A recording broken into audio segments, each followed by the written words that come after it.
చేనేత శాఖ మంత్రి గారిని కలవడం జరిగింది. అనేక సమస్యల మీద వినతిపత్రం ఇవ్వడం జరిగింది.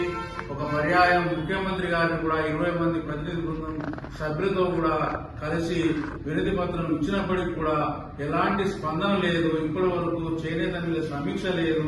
చేనేత మీద గత పాలకుల హయాంలో అవమానం పడి అరిగోసపడినటువంటి పరిస్థితులు ఈ ప్రభుత్వం హయాంలోనన్నా మేము చక్కబెడతామన్న ఆలోచనతో ముందుంటే మరి ఇప్పుడు కూడా నిరాశానిశ్రయంగా ఆశ్రయించి ఉన్నటువంటి పరిస్థితులు మీ అందరికి కూడా మేము ఈ సందర్భంగా మనవి చేస్తా ఉన్నాము. ఈ రోజు చేనేత కార్మికులు కాంగ్రెస్ ప్రభుత్వం ఏర్పడ్డాక రాష్ట్రంలో కేవలం సిరిసిల్ల పట్టణంలోనే 12 మంది చేనేత కార్మికులు అసువులు బాసినటువంటి పరిస్థితి నేడు దయనీయమైనటువంటి పరిస్థితి ఉన్నదని సందర్భంగా మనం చేస్తా ఉన్నాము.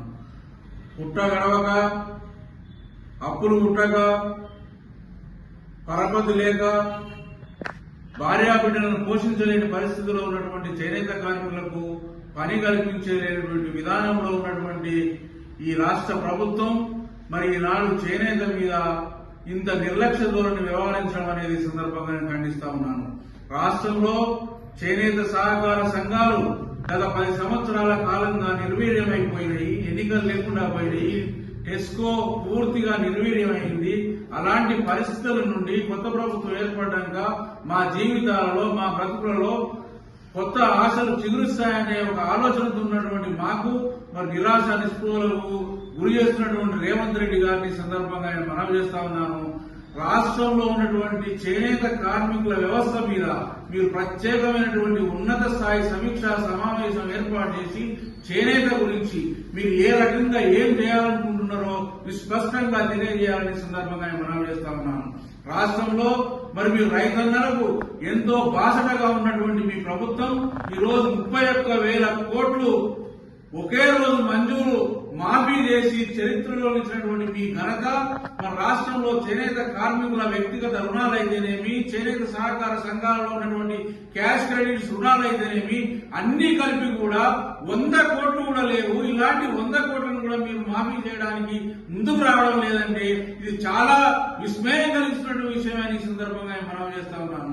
ఈ రోజు చేనేత పరిశ్రమ మరి బాగుపడాలంటే మీరు అనేక వినూత్నమైనటువంటి పద్ధతులలో మీరు ఒక టెక్నాలజీని ఏర్పాటు చేసి ఈ చేనేత బిడ్డలు ఎవరైతే చదువుకొని ఉన్నారో వారందరికీ కూడా మీరు ఐఐహెచ్టి ద్వారా ఉద్యోగాలు కల్పించి చేనేత శాఖలో కేవలం చేనేత బిడ్డలకి అవకాశాలు కల్పించి ఉద్యోగాలు ఇవ్వాలని కూడా నేను సందర్భంగా ప్రభుత్వాన్ని కోరుతా ఉన్నాను.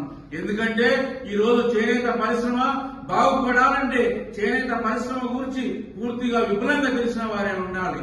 ఈ శాఖలో పనిచేస్తున్నటువంటి అనేక మంది చేనేత అధికారులకు ఈ రోజు నిలువ అంటే ఏందో తెలియదు, పేక అంటే ఏందో తెలియదు, దారం అంటే ఏందో తెలియదు.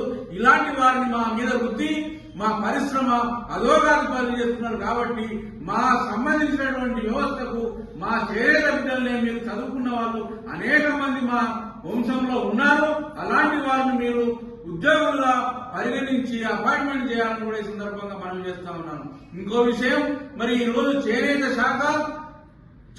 శాఖకు జౌళి శాఖను ముడిపెట్టి మరి చేనేత జౌళి శాఖను 2 కలిపి ఒకే శాఖగా ఏర్పాటు చేసి మరి చేనేతకు కేటాయించినటువంటి కేటాయింపులన్నీ కూడా జౌళి శాఖకే కేటాయింపులు జరుపుకొని ఈ రోజు కేంద్ర ప్రభుత్వం కూడా ఎంతైతే బడ్జెట్ కేటాయిస్తుందో అందులో 75% జౌళి శాఖకు వెళ్తా ఉన్నాయి. మిగతా 25% మాత్రమే చేనేత శాఖకు ఉన్నాయి. అవి కూడా ఇంప్లిమెంట్ చేయకుండా, యూటిలైజ్ కాకుండా వచ్చిన ఫండ్స్ కూడా రిటర్న్ వెళ్లిపోతున్నటువంటి పరిస్థితిని మనం చూస్తా ఉన్నాం.